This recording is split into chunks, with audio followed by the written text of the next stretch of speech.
Baik, Assalamualaikum. Salam sejahtera, salam UBN, salam Malaysia dan salam kuasa ketiga. Ya, jadi maaf ya, saya terpaksa membuat satu live lewat malam sebab ada beberapa perkara yang saya bincangkan dengan termasuklah rakan-rakan mendapatkan pendapat orang. Saya tidak jangka lah masa sebegini akan ada ramai penonton, tapi saya terpanggil untuk membuat satu live pendek dengan satu message yang ingin saya sampaikan kepada pendengar yang masih belum tidur ya, sebab live lambat, dan juga satu rayuan saya kepada Yang di-Pertuan Agong ya. Jadi saya bagi mereka yang masih belum tidur boleh bersama-sama nak komen ke apa berkenaan dengan isu yang saya nak bangkitkan.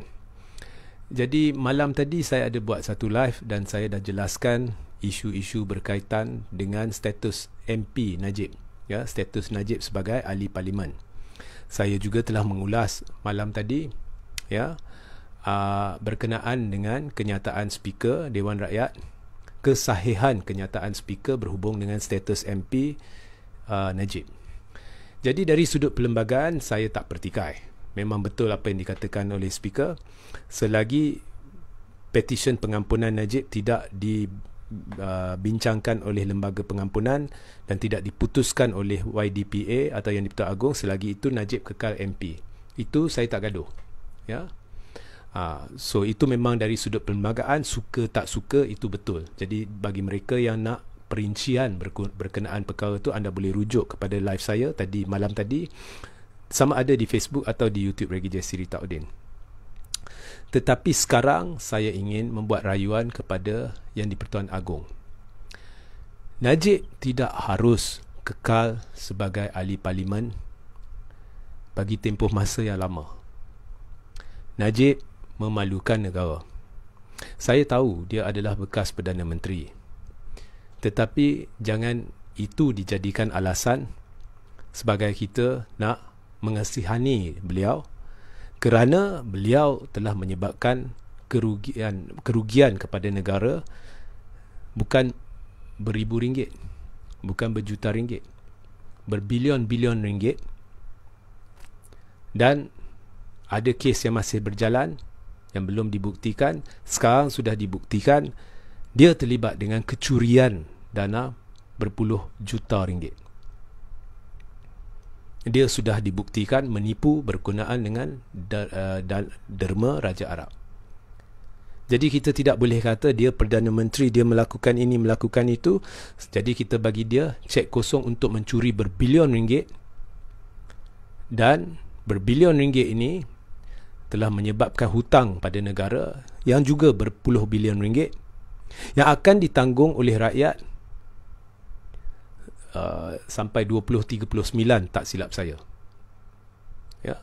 Bayangkan ya berapa malah berjuta rakyat miskin dalam tempoh berbelas tahun, mungkin berpuluh tahun, boleh dibantu dengan dana sebegitu besar yang kita bayar, yang kita hilang sebab Najib kemaruk ya.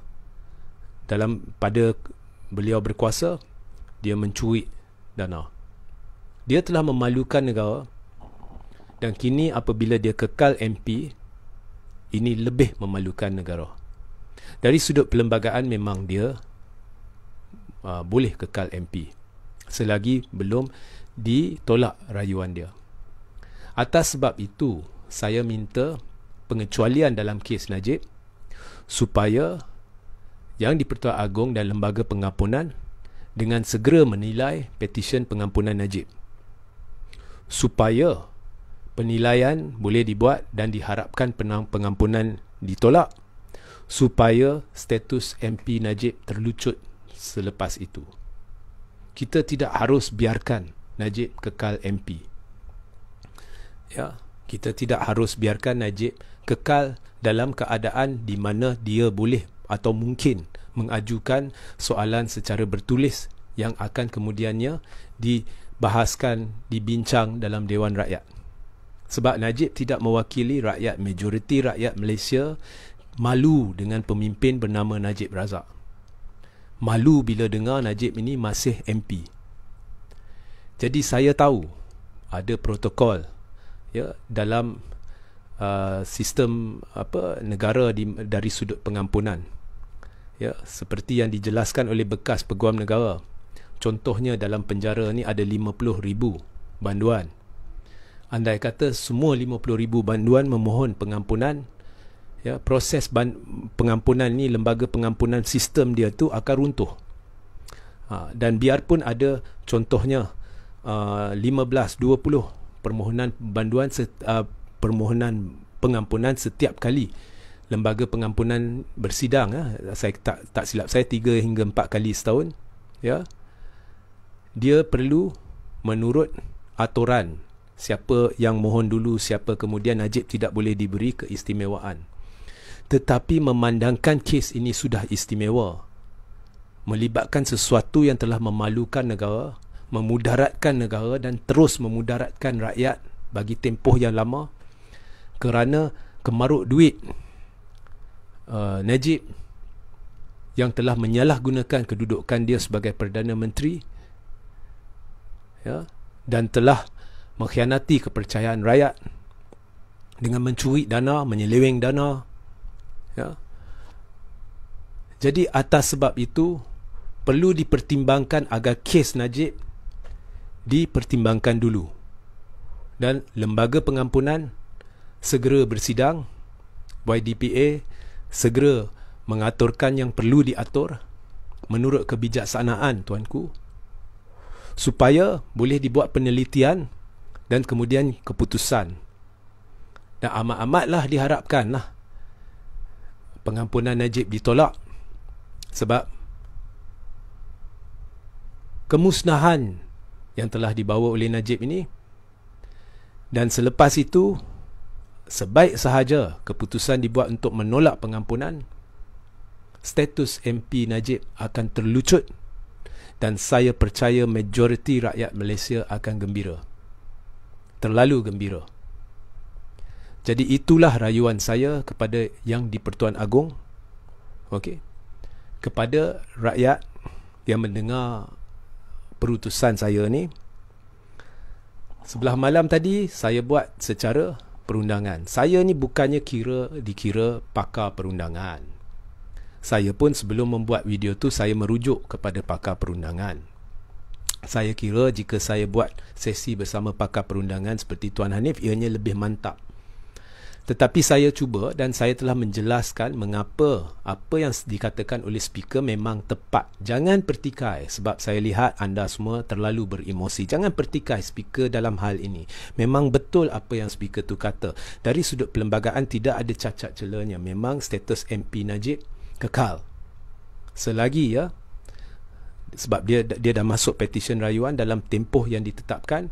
Jadi selagi petition rayuan itu belum ditolak, dia kekal MP. Itu jangan pertikai. Anda jangan meneliti perundangan negara dari kacamata emosi. Itu salah.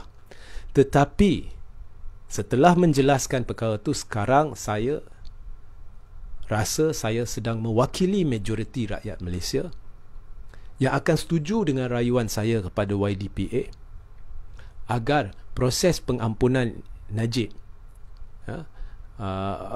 permohonan pengampunan Najib, proses untuk menilai permohonan itu dipercepatkan supaya lembaga pengampunan boleh menelitinya dan boleh menasihati Yang di-Pertuan Agong agar Najib tidak diampunkan. Dan sebaik sahaja keputusan dibuat dan Agong menitahkan bahawa Najib tidak diampunkan atau permohonan pengampunan Najib ditolak, automatik Najib tidak akan bergelar MP. Kerana setiap hari Najib bergelar MP, ia adalah sesuatu yang memalukan. Kerana Najib adalah ahli Dewan Rakyat, sedangkan Najib telah mengkhianati rakyat. Pada hemat saya, Najib telah memudaratkan negara dan secara tidak langsung itu memudaratkan rakyat dengan hutang yang telah disebabkan olehnya, dengan imej buruk yang telah dibawa oleh Najib kepada negara sebab kelakuan dia. Ya. Jadi amat sukar bagi saya terima dia adalah ahli Dewan Rakyat sebab dia tidak mewakili rakyat. So itu sahaja mesej saya. Sehingga kita berjumpa di lain masa. Assalamualaikum, salam sejahtera, salam GBN, salam Malaysia dan salam kuasa ketiga.